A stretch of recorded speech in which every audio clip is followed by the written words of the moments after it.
Today, you probably know the MacBook Air as the smallest, cheapest laptop Apple sells, but when it first came out in 2008, it was one of the most expensive, with a starting price of $1,800.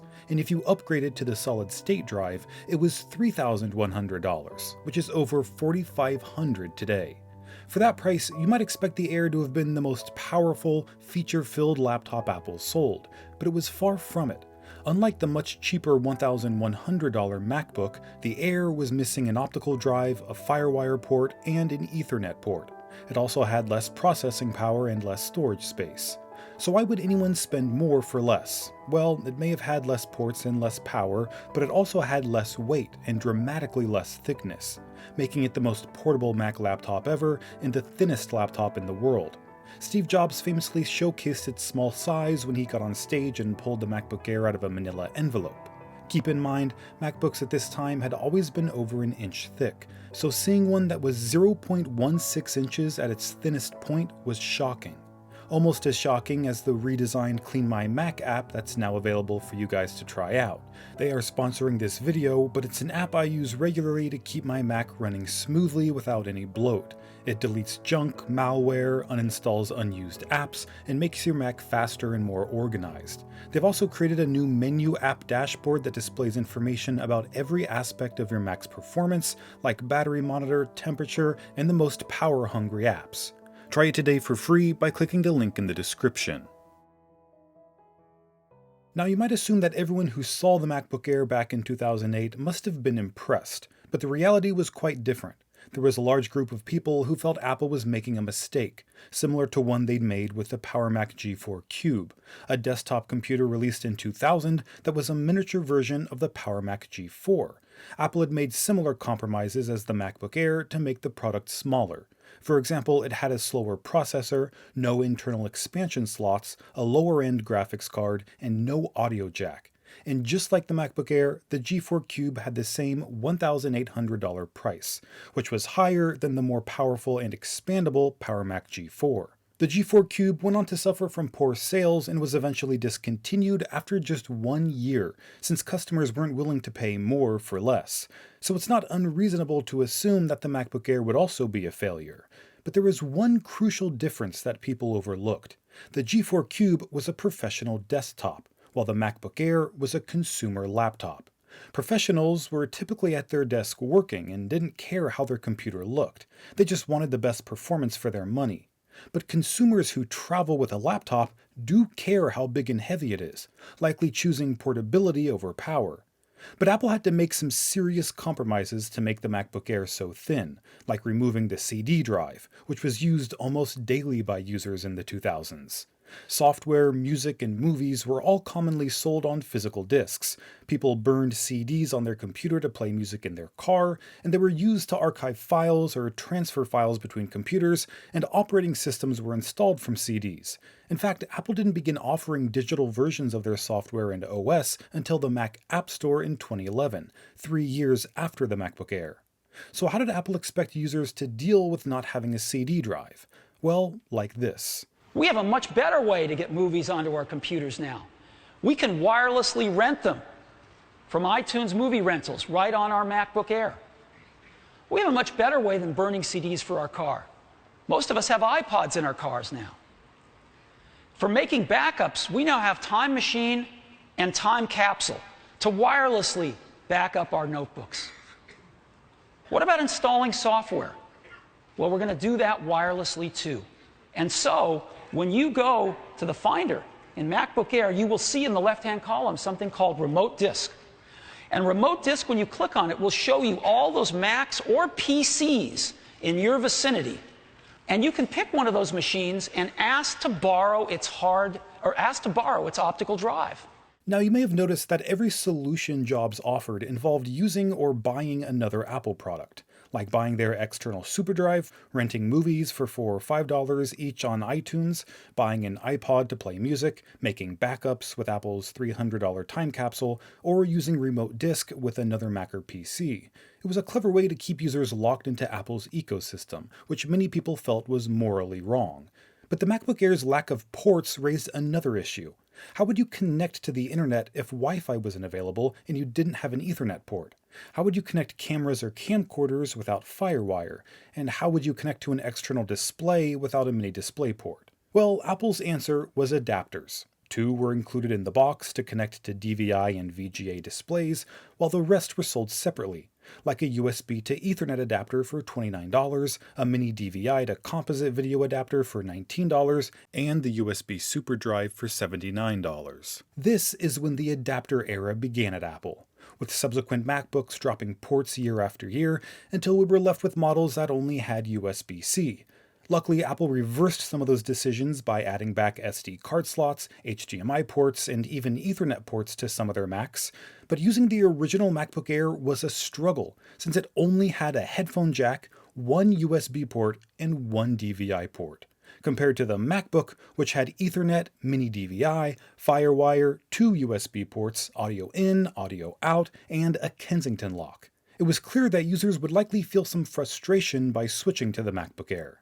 But despite all those downsides, the Air still sold pretty well, because it had some incredible features that were ahead of their time, like for example its unibody design, which used a new manufacturing technique that reduced parts by more than 50% by integrating them into a single piece of aluminum, increasing build quality and durability and making the MacBook more recyclable.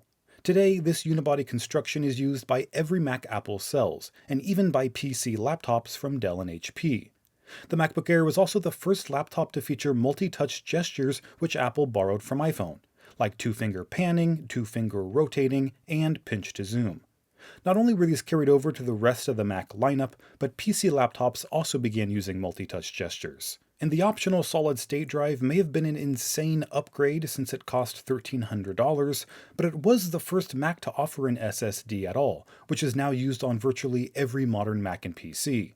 So through innovation and compromise, Apple was able to deliver a super thin and portable laptop unlike anything else on the market. And although its price was probably too high and performance too low, those issues would simply be solved over time. Like with the first big upgrade that came 2 years later in 2010, when Apple revealed a redesigned Air with a higher resolution 13.3-inch display at 1440 by 900, which was more pixels than on the 15-inch MacBook Pro. Its processing speed stayed the same, although its graphics performance improved slightly. Apple made the solid-state drive standard for the first time, which delivered a faster wake time, up to 2 times faster read and write speeds, faster boot time, faster app launching, better durability and reliability, 90% reductions to size and weight, and completely silent disk operation. Keep in mind, these were benefits that would have cost an additional $1,300 just 2 years earlier. Apple also improved the Air's battery life from 5 to 7 hours and reduced its weight slightly from 3 pounds to 2.9. But the most exciting reveal was the new 11-inch model, which was even lighter at 2.3 pounds and more affordable. At just $999, the MacBook Air went from being one of Apple's most expensive laptops to one of their cheapest. And Jobs made it clear just how serious Apple took the Air, saying, "We see these really as the next generation of MacBooks. We think all notebooks are going to be like this one day." And it's worth discussing what Jobs meant by that, because just 1 year earlier in 2009, something called netbooks were exploding in popularity, capturing 20% of the entire portable computer market. The newest thing in laptop computers is the netbook. They are small, they're easy to carry, and they are all over the place. Do they offer everything you need? Natalie Del Conte, senior editor at CNET TV, has some answers. Netbooks were essentially super compact laptops that came with even more compromises than the MacBook Air. They had tiny keyboards that were frustrating to use, low power processors like the Intel Atom, which struggled to support app multitasking, small low-resolution displays, and poor battery life. But their portable size, ability to run desktop applications, and very low price, typically $300 to $400, made them a popular choice for users who simply wanted access to basic internet and email features. For a few years, it seemed like the notebook industry would be overtaken by netbooks, but Apple had a two-tier strategy to stop that from happening: the $500 iPad and the $1,000 11-inch MacBook Air. Both offered more power, more display resolution, more features, and a more enjoyable experience than netbooks at 2 different price points. But despite the MacBook Air becoming more affordable, it still suffered from poor performance and missing features. For the same price, the white plastic MacBook offered faster processing and graphics at 2.4 GHz instead of 1.4, more storage space at 250 GB instead of 64, 10 hours of battery life instead of 5 or 7, more ports, and an optical drive. So customers choosing the MacBook Air still had to make compromises, but demand for the product grew with this generation, accounting for about 17% of all Mac sales in the fourth quarter of 2010. And with the discontinuation of the white MacBook in 2011, the updated 11-inch Air became Apple's cheapest laptop at $999, featuring 2.5 times faster processing and graphics compared to the previous generation, although they still didn't have much storage compared to the discontinued MacBook. By the end of the year, MacBook Air made up 28% of Apple's laptop sales, a significant increase from 2010. So in the span of just 3 years, MacBook Air went from an expensive laptop primarily purchased by tech enthusiasts to Apple's most affordable laptop, primarily purchased by students. And it only continued to become a better value. In 2013, Apple doubled the 11-inch Air's storage space from 64 to 128 gigabytes and increased battery life from 5 to 9 hours, all without increasing its price. While battery life on the 13-inch model grew from 7 hours to 12, and its price actually dropped by $200, making the 13-inch model just $100 more than the 11-inch. In 2015, Apple took things even further, reducing both models' price by $100, making the $899 11-inch Air Apple's most affordable laptop ever. But they introduced another laptop in 2015 that confused people. The MacBook that had been discontinued in 2011 was reintroduced with a completely new form factor. It was super thin and super light. In fact, at 13.1 millimeters thick, it was 24% thinner than the 11-inch MacBook Air, and at 2 pounds, it was 13% lighter, all while delivering a larger 12-inch display and several new features like a more accurate keyboard backlight, Retina display resolution, a pressure-sensitive trackpad with a Taptic engine, and a fanless design, a first for any Mac laptop. But despite the MacBook being thinner and lighter than the Air, Apple didn't change the naming scheme. And 1 year later, in 2016, Apple discontinued the 11-inch Air entirely, making the $1,000 13-inch Air the last remaining model, which in 2018 received a big update, adding all the features previously exclusive to the $1,300 MacBook, plus 50% narrower borders, Touch ID, and a thinner and lighter design. But 2018 was the year of price hikes at Apple, and MacBook Air was no exception. Its price rose $200, starting at $1,199. That meant the cheapest laptop got $300 more expensive in just 3 years. This was likely due to stagnant Mac sales beginning in 2015, moving from 20 million to 18 million, then 19 million, and finally back down to 18 million. In order to generate more revenue, Apple could no longer rely on higher sales year over year, so instead they introduced higher prices. But luckily, Apple reversed that decision 2 years later in March 2020, when they dropped the Air's price back down to $999. And in November, the Air was Apple's first Mac to feature their new M1 chip. Previously, they'd used Intel processors, but due to broken promises and performance issues, Apple gave up on Intel. I'll explain the reasons for this in my next video, so be sure you're subscribed for that, but the improvements Apple made with M1 was unprecedented. Its CPU performed up to 3.5 times faster, its GPU 5 times faster, machine learning workloads were 9 times faster, and its chip storage delivered 2 times faster SSD speeds. This was the biggest system-wide performance improvement in the MacBook Air's history, making it faster than 98% of PC laptops sold that year. But the Air wasn't just faster, it was also more power efficient. That meant it didn't get nearly as hot, allowing this MacBook Air to be the first to feature a fanless design that ran completely silent. It also helped with battery life, increasing from 11 hours of wireless web browsing to 15 hours. Despite all these improvements, customers still wanted one more thing: a new design, since its wedge shape had remained the same since 2010.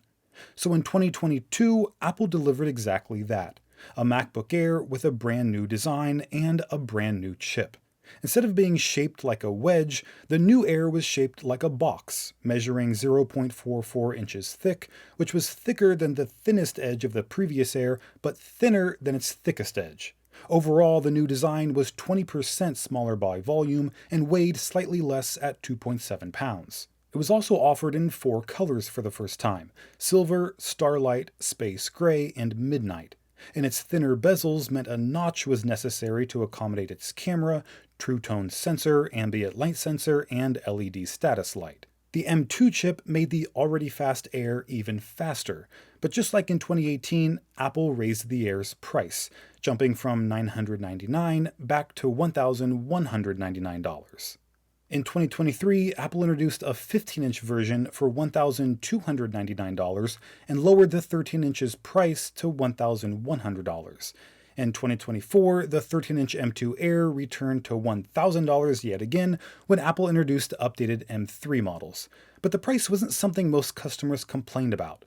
Instead, Apple had been heavily criticized for the amount of RAM included on their base models, which had been stuck at 8GB for 6 years, all while the iPhone had been receiving regular RAM updates. In fact, the iPhone 15 Pro matched the Air's 8GB of RAM in 2023, which was strange since computers typically require more RAM than smartphones. So in November 2024, Apple finally doubled the MacBook Air's RAM to 16GB without raising its price. And that is where the MacBook Air stands today, going from a high-cost, low-power laptop with a laundry list of missing features in 2008 to what many consider to be the best value laptop on the market, with a thin, compact design that still delivers incredible power and premium features. So that is the history of the MacBook Air. This is Greg with Apple Explained. Thanks for watching till the end, and I'll see you in the next video.